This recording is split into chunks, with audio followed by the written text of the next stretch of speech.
Our mission is to accelerate the world's transition to sustainable energy. It's only possible because of the incredible people here at Tesla. They are absolutely committed to the cause of sustainable energy, and that is why we can do what no other company can do.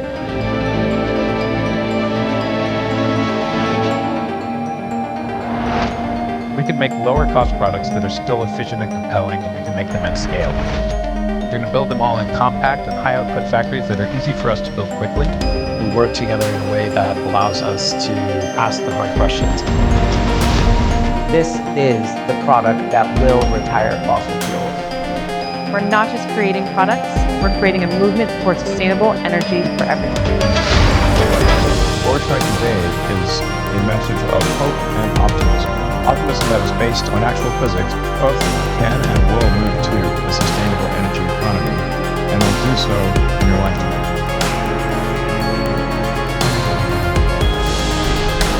Solution to scalable FSD is getting the architecture, the data, and the compute just right. And we have assembled a world-class team to execute on this. Every truck that we put on the road that replaces a diesel truck makes a huge difference towards driving us towards our total mission of sustainable energy and transportation. You can see and you can feel the collaboration that's happening and the pride that everyone has in working for Tesla.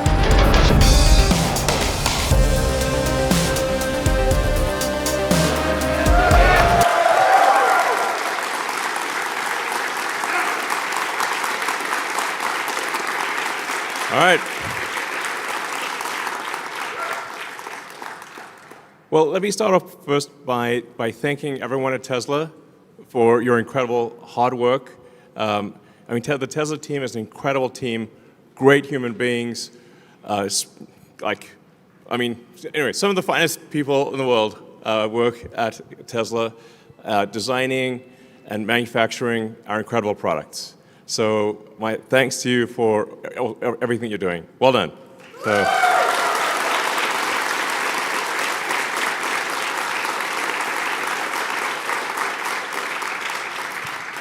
So we're going to go through just a list of the incredible achievements of the Tesla team. We've now produced over 7 million vehicles. 7 million.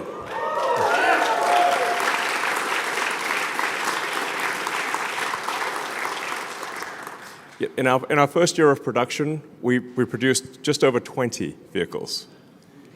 And I thought, well, maybe we might one day be able to do 10 or 20 a week instead of 10 or 20 a year. And the way things are tracking right now, we will actually have made over 10 million vehicles next year. So we'll pass the 10 million vehicle cumulative. That's a lot of cars, man. That's a lot of cars. So it's really, and it's incredibly difficult, as you know, to design, to build, to manage the supply chain with thousands of suppliers, make sure everything arrives. You've got tens of thousands of parts, make sure everything works, then build the car, service the car, and it's really difficult. Frankly, the car business is a tough business. But there are times when there are rocky moments, like things are like a little bit of stormy weather. But what I'm here to tell you is that the future is incredibly bright and exciting. And we're going to do things that no one, I think, has even dreamed of. We've said we're going to do it, but I think until we actually do it, people won't believe just how incredible it is. So I'm going to go through all of the things that we're accomplishing here. So once again, thank you very much.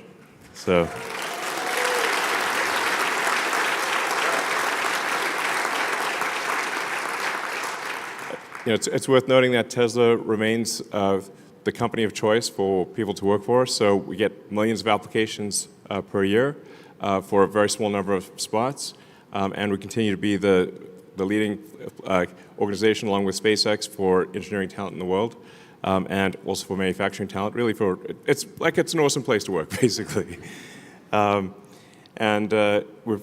Because of our growth, there's a lot of opportunity for upward mobility, and And I'm going to talk you through just how I see the future unfolding and why I think it is going to be incredible. First of all, as always, we care a lot about safety, so the safety of our cars and the safety of people within the factory. So you can see that our work-related injuries have declined over time. So thank you for helping make that happen. That's a collaborative effort, so congratulations to the safety team on continuing to improve workplace safety.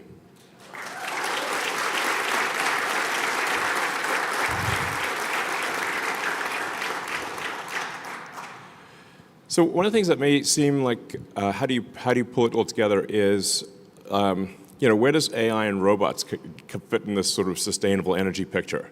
Like, is that just like some weird side project or what? But it's because what we're really aiming for here is maybe a better way to think of it rather than sustainable energy is sustainable abundance for all.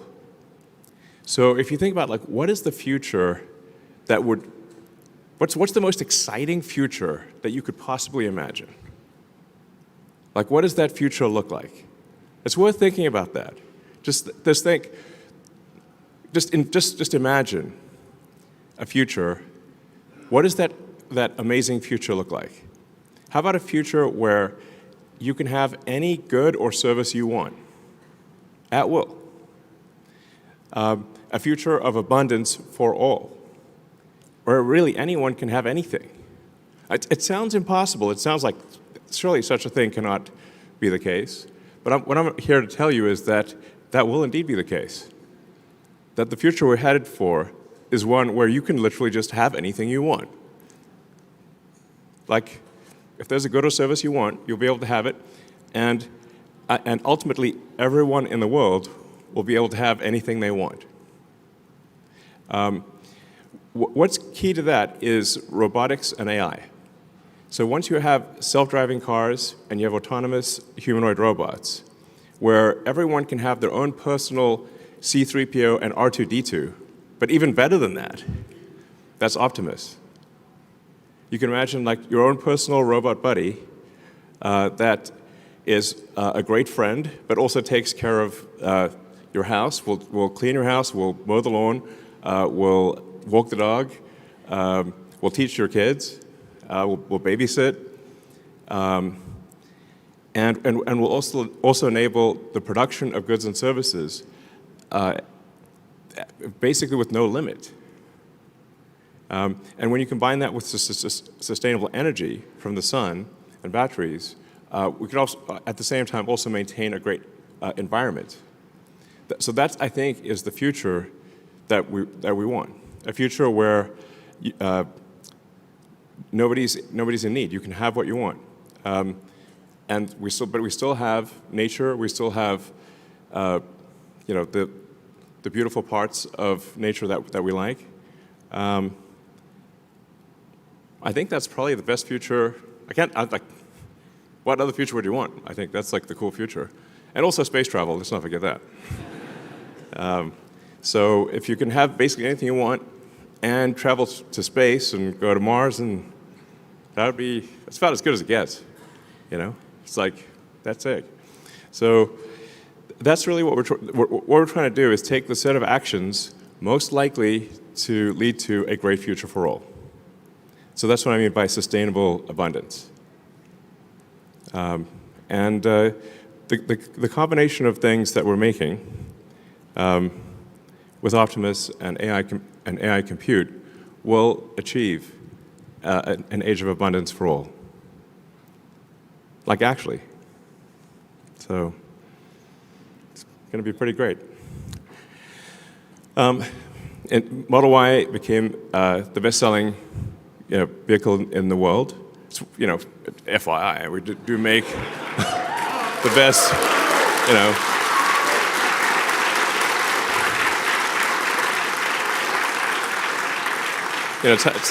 it's how we're doing on popularity. Well, we actually literally make the best-selling car on Earth of any kind. So that's, and it's for 2 years in a row. So, and it's going to be the best-selling car on Earth again this year.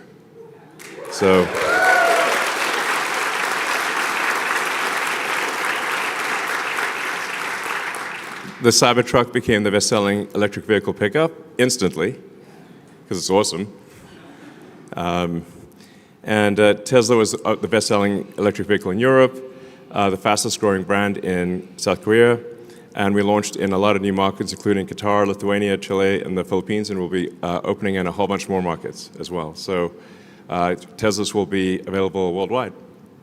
So overall, it's good. If you read the news, it feels like, Armageddon. So I was like, I can't walk past the TV without seeing a Tesla on fire. And like, what's going on? Some people, it's like, listen, I understand if you don't want to buy our product, but you don't have to burn it down. That's a bit unreasonable, Like, like, this is psycho. Stop being psycho. Okay. And we launched the new Model Y. Congrats to the team on that.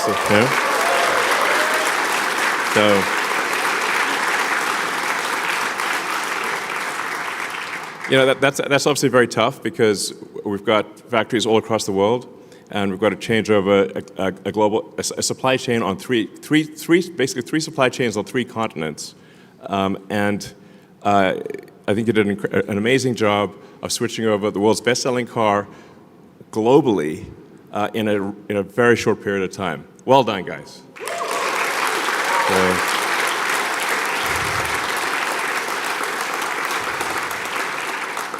And let's not forget, also, we upgraded Model 3 last year.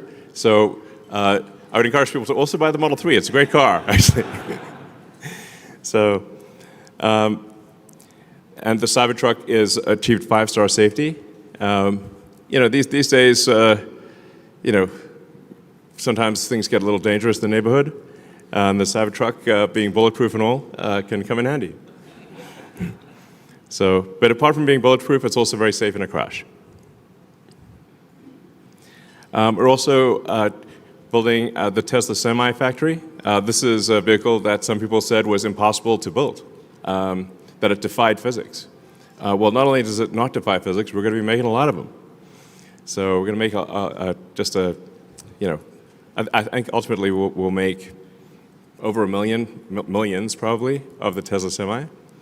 This is really going to be something that you'll see all over the place, and it'll also be autonomous, or have the ability to go autonomous down the road. So really, autonomy is a massive, massive thing. The future is autonomous. I always sort of think, like, what will the future look like in 5 years, or 10 years, 20 years? And 5 years from now, autonomous cars are going to be everywhere. Primarily going to be Teslas, by the way. But autonomous Teslas will be everywhere. I think in 5 years, probably we'll have regulatory approval, I think, globally. So you'll have autonomous Teslas on every continent, taking people on trips, and almost the entire fleet, which will pass 10 million vehicles next year, is capable of full autonomy. So even without the Cybercab, we still actually have a gigantic fleet that is capable of being autonomous. And the thing about being an autonomous car is that it can be used much more than a car that is not autonomous. A typical passenger vehicle car will be used about 10 hours a week. So people might use it for an hour and a half a day on average for 7 days, which is about 10 hours a week. But there are 168 hours in a week. So if you have a car that's a robot car that can drive autonomously, it can now be used potentially for 80, maybe 100 hours a week. So you could have a car that has 10 times the usefulness of a non-autonomous car, but it still costs the same. In fact, the fleets are already built. So the software update just enables that capability. Overnight, you have an increase in usefulness of 10 million cars that suddenly become like 50 million cars, or maybe 80 or 100 million cars of usefulness overnight. That's a profound thing. Like, nothing like that has ever happened before. There is no analogy that there's never been something where a software update increased the value of a gigantic asset base by a factor of like 500 to 1,000%. So it's very difficult for people in the stock market, especially those that look in the rearview mirror, which is most people, to imagine a future where suddenly a 10 million vehicle fleet has 5 to 10 times the usefulness. It's so profound, and there's no comparison with anything in the past that they just can't, it does not compute. But it will compute in the future. And some people like Kathy Wood at ARK Invest do see the future. So what I'm saying is hang on to your stock.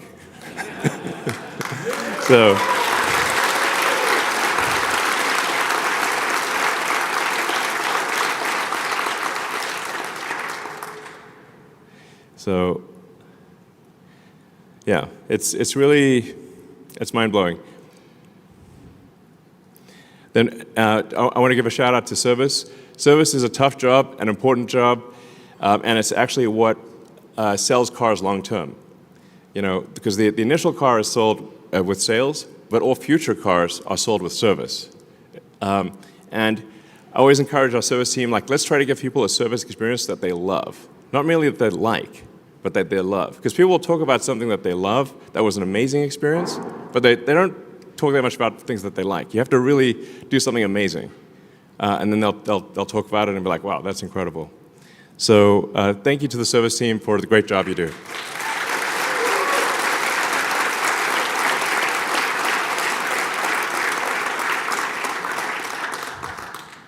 And you can see I like this sort of light map of superchargers. You can see you can go practically anywhere in the US, Mexico, Europe, China, well, I guess not the outback of Australia, but most of the places where people live. So our supercharger network continues to grow significantly, and we keep upgrading our superchargers.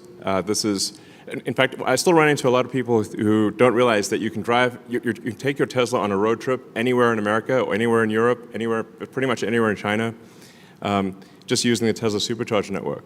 And it's actually easy and convenient. So people think that whatever the range of the car is, that's as far as they can go. It's like, no, you can just stop at a supercharger network. The car's battery will last longer than your bladder. I'm pretty confident.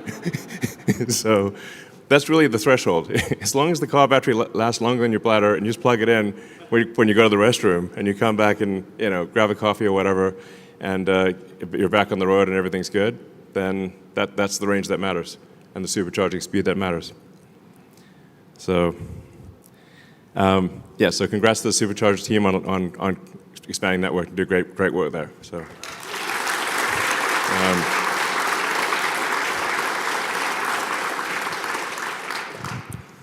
And then the Megapack and Powerwall team are really knocking it out of the park. The demand for stationary battery storage is gigantic, and I think that is actually only going to increase dramatically over time.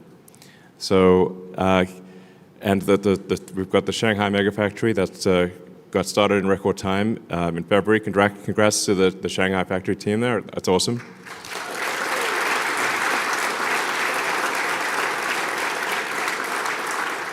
And the Powerwall 3 it usually takes about 3 major technology iterations for a product to be great.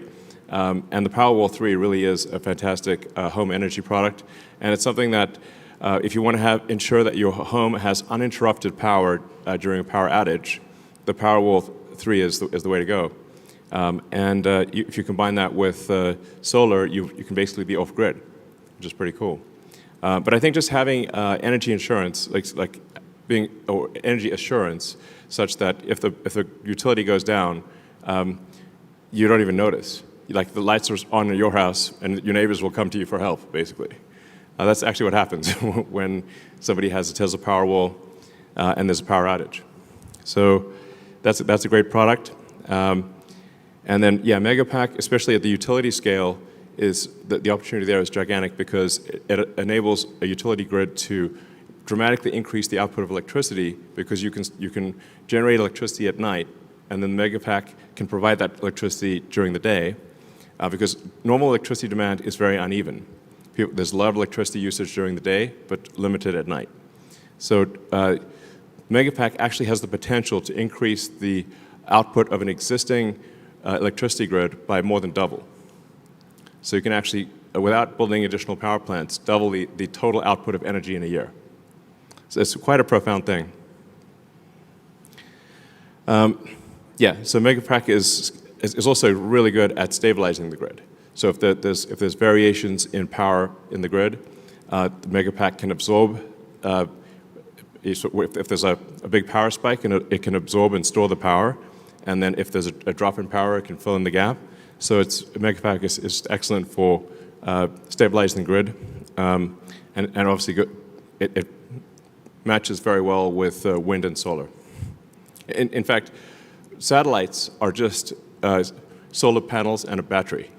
That's how all satellites work. And with the Starlink satellite network, there's 7,000 satellites orbiting the Earth, and all they use is solar panels and a battery. And my prediction is, long-term, a majority of power on Earth. In fact, eventually, it might be like 90% or more of all power on Earth will be solar panels with batteries. That's my prediction. My predictions have a pretty good track record. So, and the Powerwalls can also act as kind of a virtual grid. So if you have thousands of Powerwalls in a neighborhood, they can actually work in concert to stabilize the grid. The V4 supercharger is pretty cool. It enables charging at 500 kilowatts, and the Semi can charge at 1.2 megawatts. So it's smaller and lighter. It's a big improvement overall. And we're rolling this out worldwide. So it will increase charging speeds and just enable you to get your car charged really fast. So. And then with regard to cell manufacturing, we're at this point, we think we're making the most efficient cell in the world, meaning like the lowest cost per kilowatt hour cell. So, which is really pretty good. Like, there are entire companies that all they do is make lithium-ion battery cells. And for us, that's one of many things that we do. So congratulations to the cell team on making the best cell.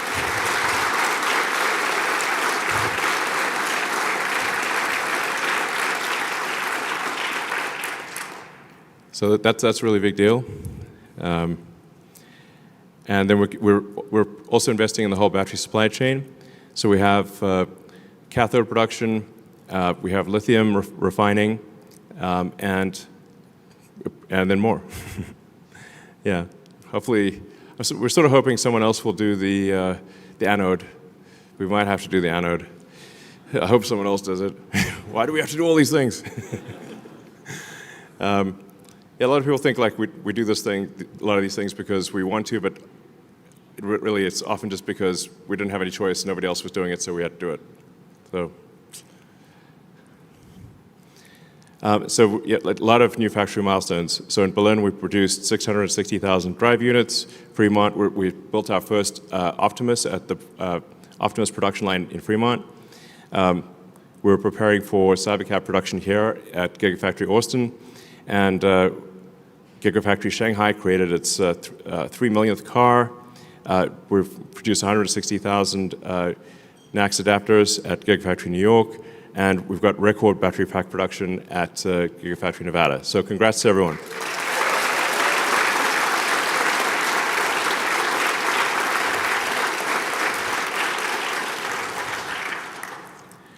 We also, just behind us, on the south side of the building, we have the Tesla, we call Cortex One. It's like basically a giant brain, computer brain, that is used for AI training. So we take the vast amount of video that we get from all the cars in the fleet, and we use that to train the artificial intelligence to be able to drive the car. And this is one of the most powerful training systems in the world, with over 50,000 GPUs active and soon to be 100,000 GPUs, which will make it, I think, probably top 5 in the world in training centers. So.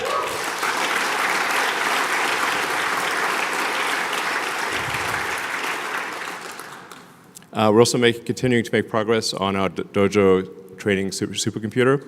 So we've got Dojo 1 active now in Gigafactory New York and in Palo Alto.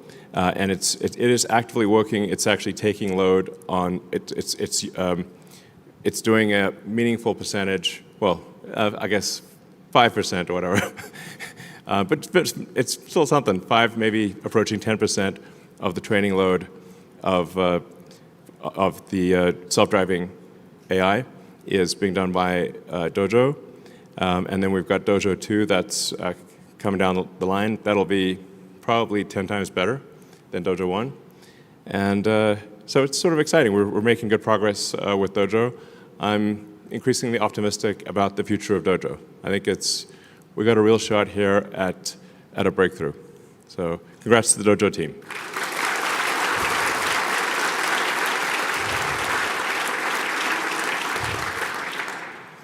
And all Tesla vehicles have now had what we call Autopilot Hardware 4, or really our AI 4 hardware, and it's very powerful AI inference computer, but also operates at very low power. And even to this day, even though this has been something we designed several years ago, there actually isn't anything on the market that we can buy that is better than AI 4. So, and obviously in the future years, we'll have AI 5 and AI 6. Sometimes people say, should I wait? I'm like, well, we're always going to have another version, so there's no point in waiting, because you'll be just waiting forever. But we obviously will have an AI 5 and an AI 6 and an AI 7, and we'll keep improving the AI compute. So for those out there that are interested in developing advanced chips, come work at Tesla. Yeah.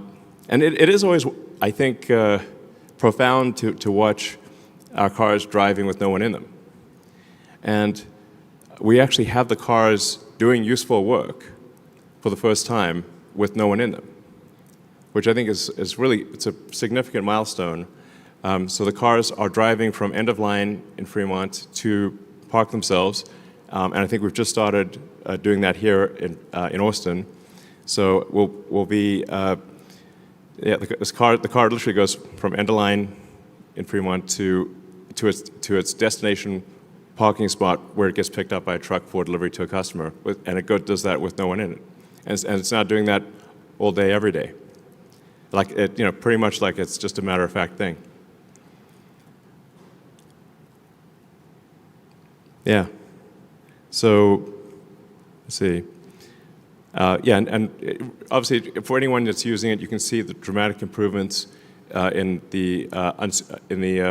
full self-driving, where it's getting to the point where interventions are extremely rare, and eventually they'll get to the point where there really is no need to intervene. Like the car is going to be better than human. In fact, maybe it's worth emphasizing that it's not that Tesla full self-driving will be equal to humans in safety. It will be ultimately 10 times safer than a human, because it never gets tired. It doesn't, like humans get tired and sometimes get wasted, and we'll have arguments or change the radio or, text. I know no one in this audience would ever text while driving. That would be crazy. But it does happen. So the reality is that the Tesla full self-driving will be vastly safer than humans. Not just equivalent, it will be actually vastly safer. And it means you can do whatever you want while driving. So even if you don't rent your car out for usage, you can still, it frees up your time. So if, let's say you're driving 10, 12 hours a week or more, it gives you back 10 to 12 hours of your life, which is extremely cool. So, well, Optimus sure has come a long way.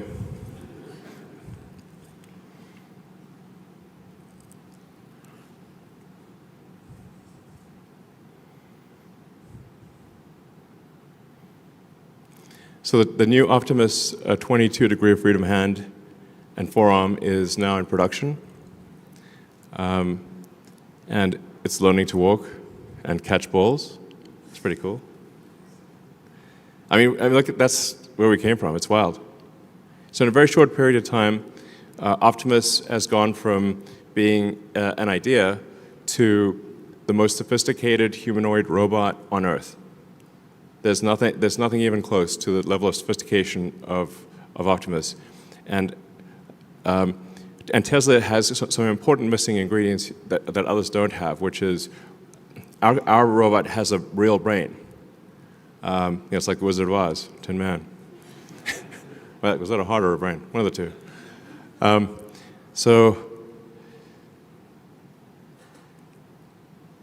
It's got the real world AI. So Tesla's the leader in real world AI. What we learned in the car, we translate to the Optimus robot. And we also take our expertise in electric motors, in batteries, power electronics, structural design, and then another major important thing is that we're very good at manufacturing. So in order for robots to be useful, they have to be intelligent. They have to be able to do useful things just by asking, and you have to be able to make a large number of them at an affordable price. This is what we can do. We have the only company with all the ingredients for making intelligent humanoid robots at scale is Tesla. This is a super big deal. Like my prediction is that on this front is that Optimus will be the biggest product of all time by far. Nothing will even be close. I think it'll be 10 times bigger than the next biggest product ever made. Like that level. So.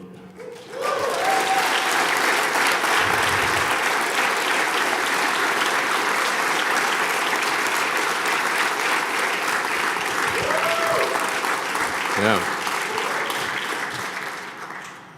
All right, so with that, anybody have any questions? Yeah. So Elon, I have a question. I've worked for Tesla for 12 years. Hey, congratulations. Thank you. From a PA now to a shop lead in castings. Cool. And we rocket castings. Yes. We do. Yeah. Where do you see, or where would you like our focus in the next couple of years with the operations team? Well, we want to scale up production to new heights. Obviously, with the Cybercab, we're going to be. Cybercab is not just revolutionary car design; it's also a revolutionary manufacturing process. So I guess we probably don't talk about that enough. But if you've seen the design of the Cybercab line, it doesn't look like a normal car manufacturing line. It looks like a really high-speed consumer electronics line. It's, in fact, the line will move so fast that that actually people can't even get close to it. Like that's, I think it'll be able to produce a car ultimately in less than 5 seconds. Like, can you imagine a car coming off the line in less than 5 seconds? That's like, whoa. Which means casting's got to happen fast. Yeah. So I mean, we got to jam the liquid metal in, cool it down real fast, and then I guess maybe we need to just get even bigger casting machines. Sure, why not? Down, yeah. Let's 50,000 tons. Because then we can make in a single casting machine we could do 5 at a time or something. I'm trying to think how do you scale castings because you got liquid metal's got to cool, and then you've got to automate getting all the bits and pieces off the casting so it's usable, and that's actually kind of how they do it in small volume castings. They'll have a casting block that'll make 100 Matchbox cars at a time. Maybe we just make that real big. Yeah, I mean we have the Cathedral of Casting back there, so. Yeah, let's do that. I mean, let's see what is the limit of physics of how big can a casting machine be? Let's find out. I'm down. let's have some fun here. Push the limits of technology. All right. Hi, Elon. I've been with Tesla for the last 8 years. Cool. It has been the most exhilarating 8 years of my career, and truly want to thank you for your leadership. I also have two little... Thank you for your contribution. Thank you. Thank you for your leadership. I also have 2 little girls who spend their weekends cruising around in their very awesome Cybertruck. Cool. I'd love to know when we can add Optimus to the family. Oh yeah, it's a good question. So this year we hopefully will be able to make about 5,000 Optimus robots. We're technically we're aiming for enough parts to make 10,000, maybe 12,000. But since it's a totally new product with totally new, like everything is totally new, I'll say like we're succeeding if we get to half of the 10,000. Now, but even 5,000 robots, that's the size of a Roman legion, FYI, which is like a little scary thought, like a whole legion of robots. I'd be like, whoa, okay. But I think we'll literally build a legion, at least one legion of robots this year. And then probably 10 legions next year. And I don't know, it's kind of a cool unit, units of legion. So probably 50,000-ish next year. And then it's probably I'm hopefully ready for Optimus to be used outside of Tesla-controlled environment, or maybe around the middle of next year, second half of next year sometime. So I think sounds about right. Probably second half of next year is when they'll be available. And then we will offer Optimus robots first to Tesla employees. So you guys get the priority.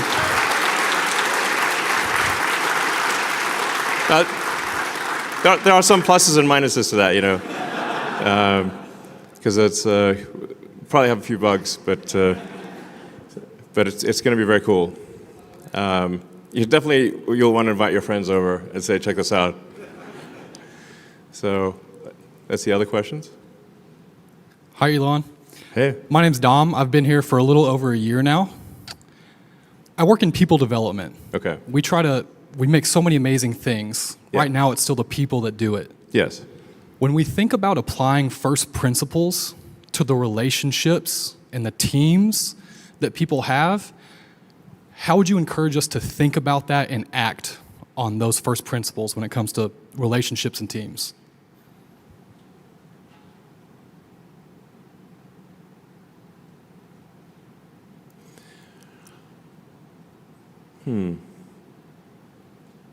Well, I think there are actually quite a few things I've written over the years that it would be good to compile into like a booklet or something.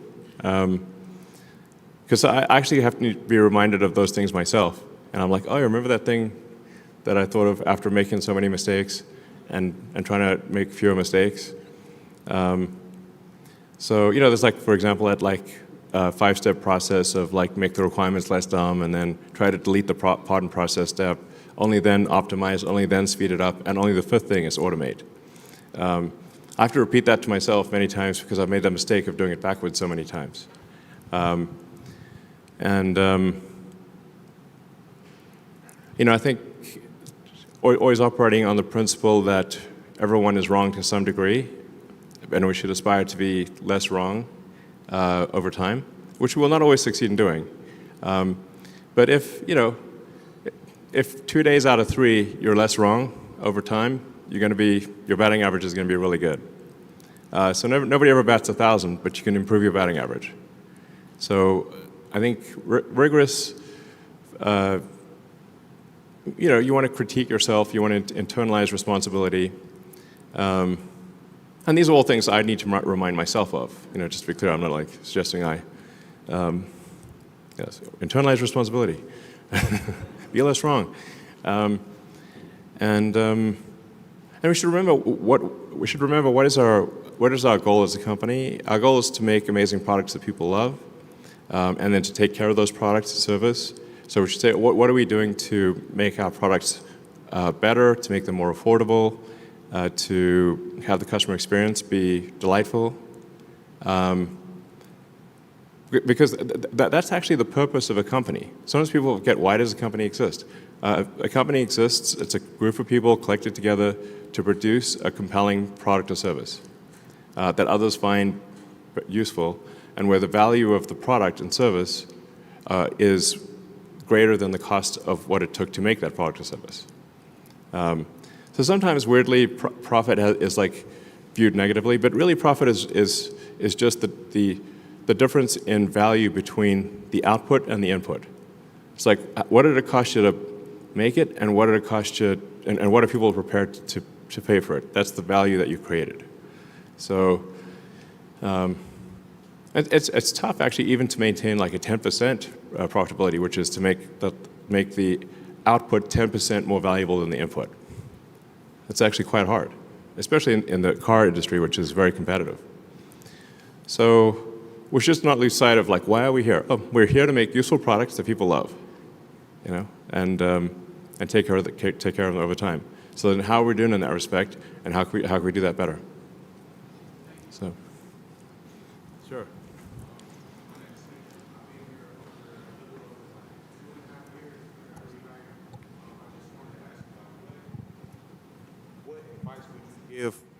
What advice would you give a young person like getting into the stock market? Like, stock advice. Wow. Yes, sir.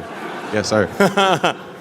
As I think people can perhaps tell who are watching this, these questions are not prepared in advance. This is literally random questions from the crowd, which is cool. I'm fine with that. And I think that it's going to sound very straightforward, but you want to really buy stock in companies where you think the products that company makes will be better in the future. Is that company going to make more and better products, or like do you love the products that company makes, and are they going to keep doing that? And like, I think Tesla, as I've just gone through, Tesla has a track record of having made many great products, and we're going to make many more future great products, and we're going to scale up production, and I think we've demonstrated a level of innovation that is extremely rare. I mean, certainly by far the most innovative company in the car industry, like not even close type of thing. So, you know, like, I do think Tesla stock actually, I think long term, with Optimus and self-driving, Tesla will probably be the most valuable company in the world. But there are also other companies out there that make great products and services. So I think that's the way you want to look at it. Say, like, do you think this product, because that's the reason why companies exist, is to make great products and services. So if you think that a company is going to improve over time, then buy the stock, and if you don't, then don't. And then the stock market it's a very strange thing. It's kind of like, you know, I think it's Warren Buffett's sort of metaphor or analogy is, you know, the stock market's like having someone stand at the edge of your property or your house and yell prices to buy or sell your house every day. And like, sometimes they take their meds and sometimes they don't, you know. So sometimes the person yelling out the price of your house is having a good day, and sometimes they're having a bad day. But it's still the same house. You're like, it's literally still the same house. Like, you know, so Tesla stock goes up and it goes down, but it's still the same company. It's just people's perception of the future. I don't know, I guess it's just very emotional, you know, so. But for me, while it's difficult to predict how things will be from, you know, in the next, say, 6 to 12 months, if you say, like, where will things be in 3 years or 5 years, the future of Tesla is incredibly bright. So.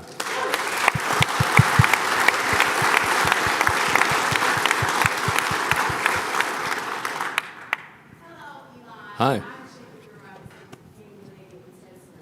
Hi.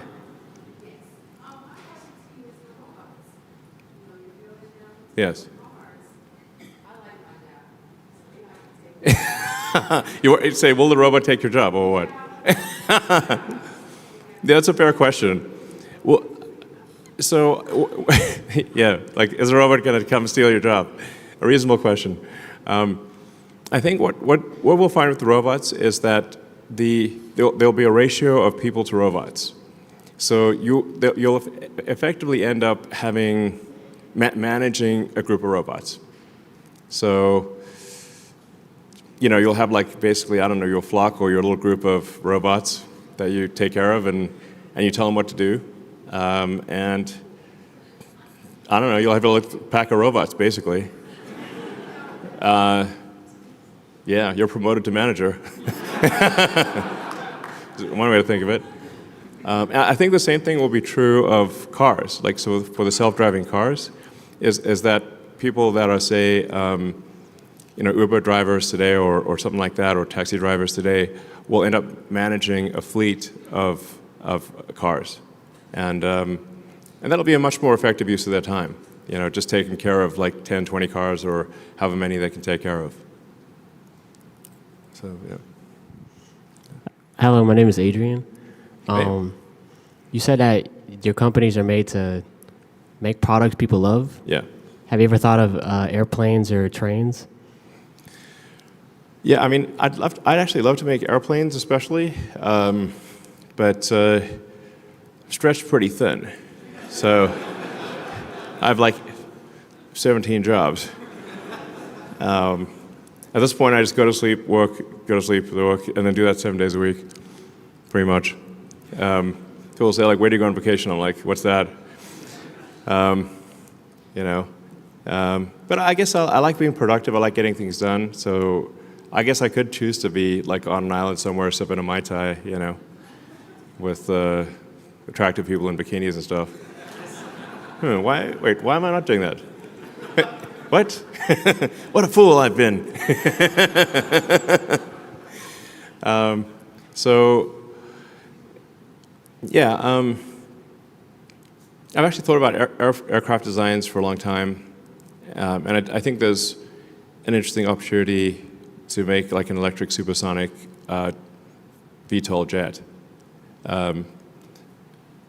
You know, the VTOL is like cherry on the cake, but certainly electric, long-range, fast electric airplane would be very cool.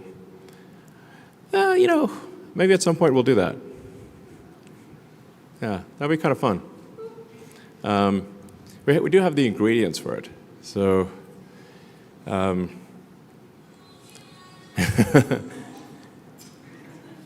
then there is the potential for, again, we're like thinking like pretty far into the future here, of not a conventional train, but that sort of hyperloop, essentially vacuum tunnels, like tunnels where you draw a vacuum, so there's no air resistance, and you have very high-speed, autonomous electric pods in a vacuum tube, a vacuum tunnel. That would allow you to go from city center to city center much faster than any airplane could possibly go. Because going into an underground vacuum tunnel would it'd be like teleporting to super high altitude, effectively, which no plane could do, and then it could deliver you right to the center of a city. And that, I don't know, maybe that's some future collaboration with the Boring Company and Tesla. I got a million ideas. The ideas are, I had more ideas than I know what to do with. Ideas are kind of the easy part. Execution is the hard part. As they say, it's 1% inspiration, 99% perspiration. Work in manufacturing engineering. Since 2018, I've done a bunch of different things here, kind of like energy products, Model 3, Model Y, cyber, and now we're looking forward to Optimus, maybe the biggest product ever. Yeah, it will be. And I think about the mission statement of the company, and it's evolved. It used to be a sustainable transportation, then sustainable energy. Is it going to evolve again? Are we going to reformulate that officially to kind of explain to the world better about how Optimus and AI folds into the rest of the fabric of the company? Yeah, I mean, I touched on this briefly earlier, but you're right that I think we do need to articulate it more prominently and maybe more often, because it's really about sustainable abundance. You know, can we have a future of abundance for all that is also sustainable and compatible with nature? So we're not destroying nature, but you also get abundance for everyone on Earth. Sounds like the best possible future. That's what we're trying to do. Yeah.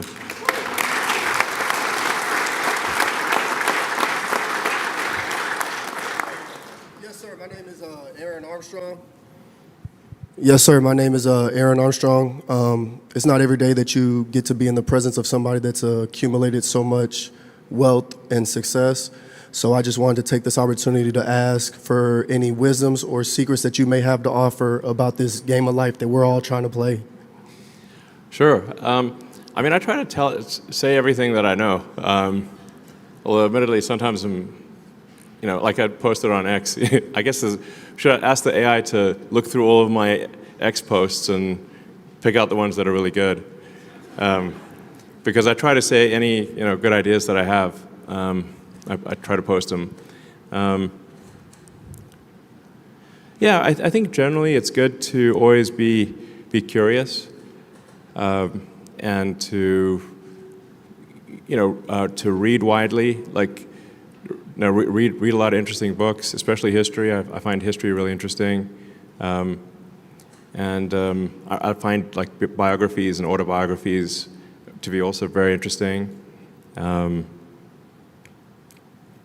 You know, I think it's good to read, especially autobiographies, where, like, you know, somebody has done something incredible and they wrote the book themselves, or mostly themselves. That'll give you a lot of ideas. I mean,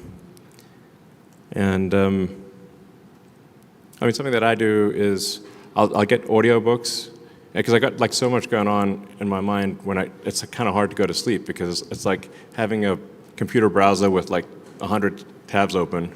That's by the end of the day, I got like 100 tabs open. It's like, I gotta close this browser, you know? That's my brain.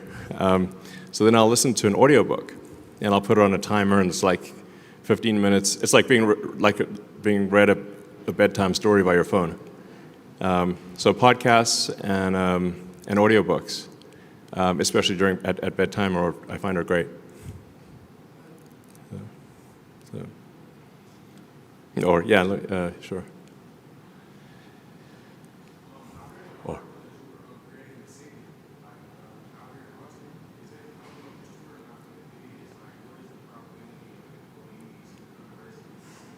Sorry, I can't hear you. Oh, there's a city in South Texas which is Starbase. So it's a city for, the city's maybe makes it sound bigger than it is, but it's a really a small town plus a giant rocket factory. That's Starbase, and it's in South Texas and Starbase, Texas, right by the Rio Grande, and you can just literally drive there because it's on like a state highway, so you can just drive through it, check it out. I do own a piece of property that's just across the river. That's kind of cool. It used to be like a horse place, like where they would give horse riding lessons and stuff. And at some point, I think it would be cool I want to do like this gigantic art project there. That's like looks like an alien planet, like right across the river. But like that people could visit, you know. So then I might like live there occasionally. But really, it's a place to, like, I don't know, to envision sort of an alien planet art project across the river. It'd be kind of cool. Yeah. Yeah. My name is Marcus. I'm a associate manager and I'm just curious, like the world that we're living in right now, we're going through like a financial revolution on how we spend money, whether it's through like cryptocurrency or some form of digital assets. Do we foresee like Tesla creating a product that can help boost how we spend money? Do we foresee Tesla making a product that helps how we spend money? Well, I think the AI is going to help us spend money better. It's kind of amazing, what AI can do these days. I don't know if anyone here has used Grok, but it's pretty cool. Grok voice can be really pretty great too. Try Grok unhinged. It's guaranteed to be entertaining at a party. I 1,000% promise you, if you try Grok voice unhinged at a party, it's going to be a big hit. So, but you can also ask it any questions. So like if you want to ask questions about life advice or things or anything, like you can really ask, you can ask it about cryptocurrency if you want. You can ask it about medical advice. You can ask it's very good and it's getting better. So, I think try using Grok. It's really pretty cool. Yeah, sure. Sorry. Tomorrow's my third year anniversary, so thank you for that. Cool. But I'm going to ask, what phase of the plan are we in, and how long does it go? So we're in phase 3 of the master plan, since master plan 1 and 2 have been completed. Now, master plan part 3 is a very long master plan because it's basically making all energy on Earth sustainable. And I actually need to supplement it with the sort of abundance for all.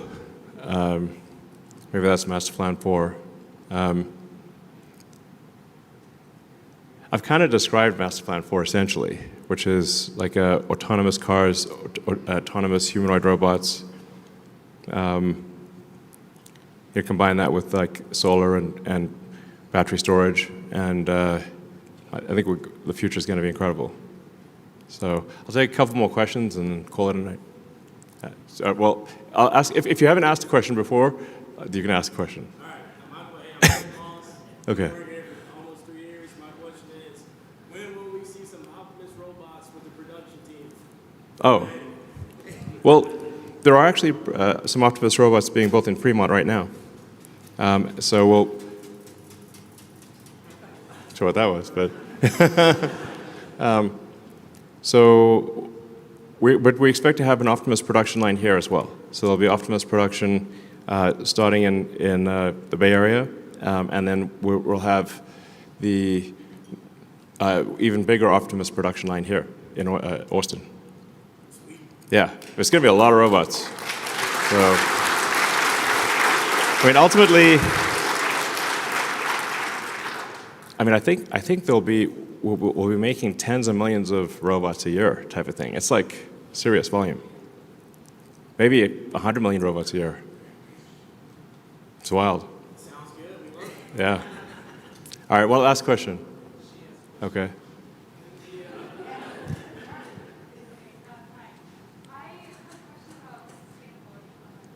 It's about sustainability? Abundance, yes. Well, yes. Obviously utopia could be dystopia.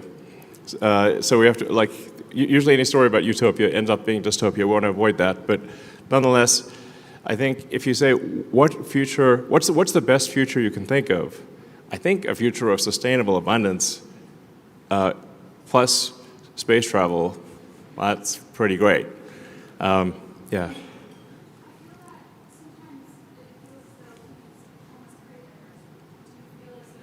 Oh, we need adversity.